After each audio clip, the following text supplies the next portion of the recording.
Evet sevgili dostlar, sevgili arkadaşlar, yeni videoma hoş geldiniz. Bugünkü videomuzun konusu Tunal Güler arkadaşlar. Bilmiş olduğunuz üzere en son Miami Pro 2025'te podyuma çıktı. İlk First Call Out'ta yerini aldı arkadaşlar. Bu bana soracak olursanız mükemmel bir şey. Yani Türkiye tarihinde bence görebileceğimiz en zor podyumlardan bir tanesi. Yani Türkiye'deki sporcu herhangi bir kişinin o podyumda yer alması ve aynı zamanda ilk call-out'ta, yani ilk eliminasyonda o sıralamada olması bana soracak olursanız harika bir şey. Burada bir önceki yarışında, özellikle yine Amerika'da çekildiğinden değil, ilkinden bahsediyorum.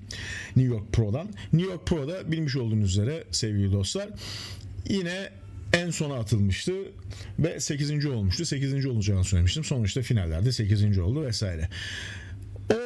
Oradaki eleştirim şuydu: daha sıkı, daha sert, bir tık daha ufak olması lazım. Yani ufaktan kastım ne? Daha sert, daha sıkı, daha kuru gelmesi lazım. Yani daha bir tık ufak, 2,5-3 tık daha kuru olması lazım. Yani bu ciddi bir efor demek arkadaşlar. Çok zor bir şey yani. Bunu kime göre söylüyorum? Çıkmış olduğu podyumda, şovda, pro şovda yanındaki rakiplerine göre nasıl avantaj sağlayabileceği, orada nasıl birinci olabileceği konusundaki öngörüm bu. Ona göre söylüyorum. Şimdi bir bakalım neler olmuş. Biraz konuşalım. Biraz deşelim, biraz yorumlayalım. Bakalım ne olmuş, ne bitmiş. Şimdi sporcuları görmüş olduğunuz üzere arka taraftan baktığımızda, özellikle sevgili dostlar, biraz inceleyelim. Özellikle trapezius ve aynı zamanda teres minor, teres major ve aynı zamanda latissimus dorsi inanılmaz bir şekilde ön planda. Yani inanılmaz bir detay söz konusu. Ve burada baktığın zaman yani inanılmaz bir detay ve oradaki her bir adeleyi tek tek görebiliyorsun, gözlemliyorsun ve lif duruyorlar. Yani şu anda hepsi zaten karşınızda. Şimdi videoyu oynatalım. Siz de bir bakın bakalım neler oluyor. Hep beraber ona göre yorumlayalım sevgili dostlar. Şimdi hepsi pozda. Pozdayken şöyle bir durduralım. Pozdayken durdurup hemen bir bakalım detaylara. Görmüş olduğunuz yani top 2 inanılmaz bir formda gözüküyor ve bu form neticesinde arkadaşlar inanılmaz bir detay var. Yani özellikle middle trapez, yani alt sırt ve bununla beraber teres minor, teres major, yani inanılmaz bir detay söz konusu. Yani öyle böyle değil. Özellikle latların inanılmaz güzel durması, inanılmaz ön planda. Özellikle arka proporsiyona baktığımız zaman. Ama maalesef Tuna'nın buradaki inanılmaz büyük bir eksikliği söz konusu. Yani buradaki sebep Tuna'nın kası yoğun olmamasından kaynaklı değil. Tuna'nın kurumamasından kaynaklı. Yani ciddi anlamda adele yapısını sergileyemiyor. Yani sergileyememesinin en büyük sebeplerinden bir tanesi büyük ihtimalle nefessel bir problemi de var. Onu da söyleyeyim. Çünkü özellikle her bir kas grubunu aynı anda sıkmaya çalışıyor podyumda ve bunu deneyimlemek ve bunu sergilemek gerçekten çok zor. Ve bu noktada ciddi bir problem var. Ve bununla beraber ön arka proporsiyona baktığımız zaman, şimdi videoyu tekrardan başlattım oynatmaya. Yani inanılmaz bir detay var. Hemen hemen bütün sporcularda. Ama maalesef biz bunu Tunağan'da göremiyoruz. Yani görmüş olduğunuz üzere Tunağan'da maalesef ki böyle bir durum söz konusu değil. Peki ön tarafa döndüğümüz zaman ne oluyor? Hemen şöyle bir detaya bakalım. Evet. Herkes pozunu veriyor şu anda. Pozuna kalsınlar. Evet. Pozdalar arkadaşlar. Pozda kaldıkları noktada ciddi anlamda özellikle abdominaller ciddi ön planda. Özellikle latissimus dorsi inanılmaz ön planda.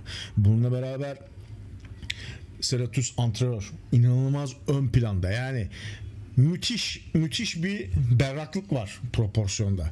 Ve ciddi anlamda da özellikle external oblikler, yani böyle bir şey olamaz. Yani muazzam duruyor. Yani kat duruyor. Derinlik muazzam. Netlik harika. Fakat burada Tunağan'la kıyasladığımız zaman diğer sporcuları fark etmiş olduğunuz üzere ciddi bir flülük söz konusu. Özellikle şimdi tekrardan başlattım. Nefes aldı verdi. Video oynattım. Tekrar başlattım fark ettiğiniz üzere. Ufak bir flülanma girdi. Tekrar başlatıyorum. Yine bakın ciddi bir fluluk var. Yani kendini çabuk salıyor. Özellikle pozda duruşlarda, poz geçişlerinde adelelerini bırakıyor. Bu ciddi bir eksiklik. Yani özellikle poz rutinlerinde, özellikle podyumda, özellikle bu tarz bir podyumda eğer bu profesyonel kariyerinizde ciddi anlamda ilerleyeceksiniz, ilk önce pozlamanızı çok iyi çalışacaksınız. Ve buradaki en önemli detayınız nefes olmalı. Nefesle beraber poz geçişleri, poz bozuşu, pozdan poza geçişlerde hiçbir zaman adeleyi bırakmamanız gerekiyor. Şimdi diğer sporcularla özellikle Tuna'yla kıyasladığınız zaman zaten bu farkı çok net göreceksiniz. Tekrar başlattım. Tuna tekrardan pozda duruyor. Ve Hendrickson'a bakın. Boşaltıyor, tekrar geliyor ama adam hala kas katı. Yani inanılmaz. Bakın Tunağan'da ciddi bir problem var. Bakın şu an Tunağan nasıl saldı. Bu ciddi bir problem. Yani hakem gözünde baktığınız zaman, özellikle Amerika'da siz podyuma çıkıyorsanız arkadaşlar, bu bir eleştiri, bu bir öngörü, bu benim düşüncem. Gidip oradaki Steve'le de zaten kendisi konuşuyor. Kendisi Steve de zaten aynı bilgileri kendisine verdiğine %100 eminim. Ve burada diğer yarışmacılarla kıyasladığımız zaman, yani sporcularla kıyasladığımız zaman, böyle bir pro show'da çıktığın zaman senin adele yapın böyle gözükemez. Özellikle first call'da gelmişsin. Orada duruyorsun, orada mücadele edeceksin, hiç kesmeyeceksin ama burada bir problem var. Tunağan ciddi ama bakın nefessel bir problem var. Bakın burnu ya tıkalı, ya bir rahatsızlığı var, ya bir soluk algınlığı söz konusu. Tekrar başa alıyorum. Bakın burada ciddi anlamda özellikle şu anda formu tuttu, pozunu verdi ki iskelet sistemine baktığın zaman, kas düzenine baktığın zaman Tunağan perfect. Yani herif inanılmaz güzel ve şık duruyor. Yani podyumda ben her zaman söylüyorum, Türkiye'deki en iyi mens fizik adam.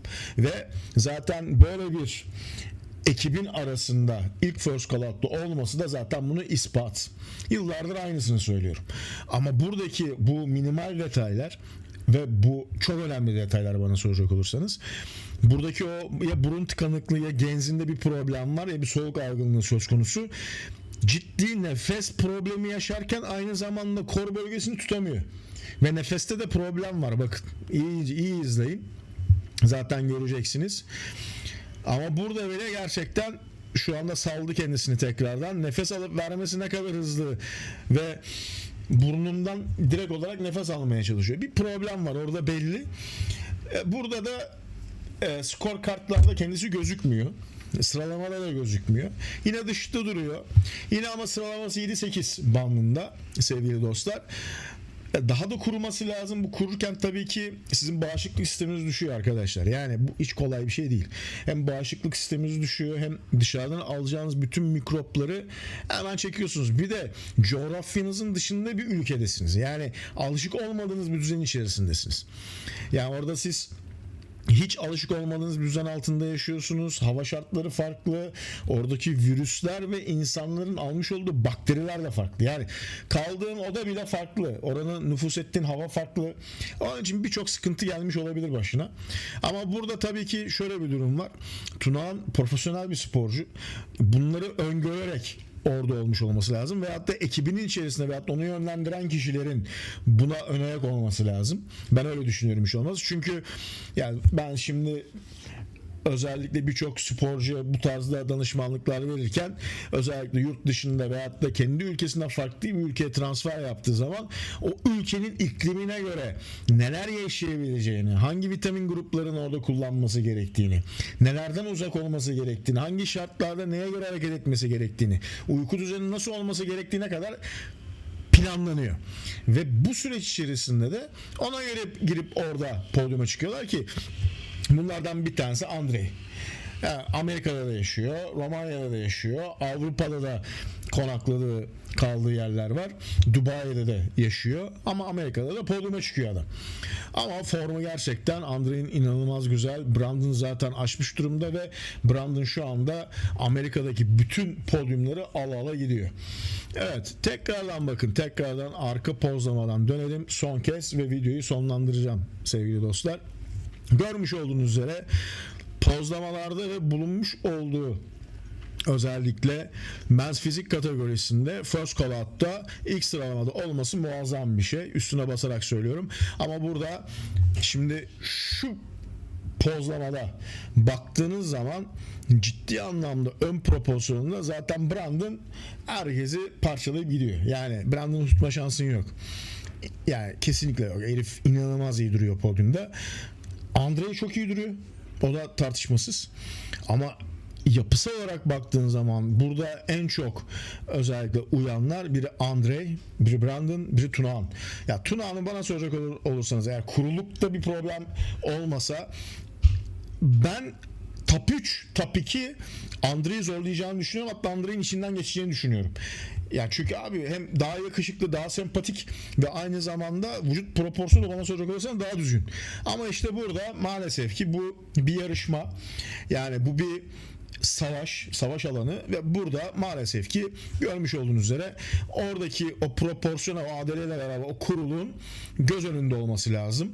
Maalesef ki Tunağan orada ciddi bir problem yaşıyor. Umarım ciddi bir problem yoktur ve bu sebepten de ben çekildiğimi düşünüyorum. Yani hiç finallere bile bulaşmayıp ya biz yine sonucumuzu gördük. Biz önümüzdeki maçlara bakalım deyip oradan çıkıp sinirlenip gittiğini düşünüyorum. O olumsuzluklar neyse artık onu zaten kendisi açıklar. Durum bu arkadaşlar. Benim tamamıyla düşüncelerim bunun üzerine. Şöyle ekranımızı büyütelim. Evet arkadaşlar, tamamıyla Tunağan'la alakalı düşüncelerim bunlar. Umarım hoşunuza gitmiştir. Umarım sizlere de bir şeyler katabilmişimdir. Hepinize saygılarımı sunuyorum arkadaşlar. Bir sonraki videoda görüşmek üzere. Hoşçakalın.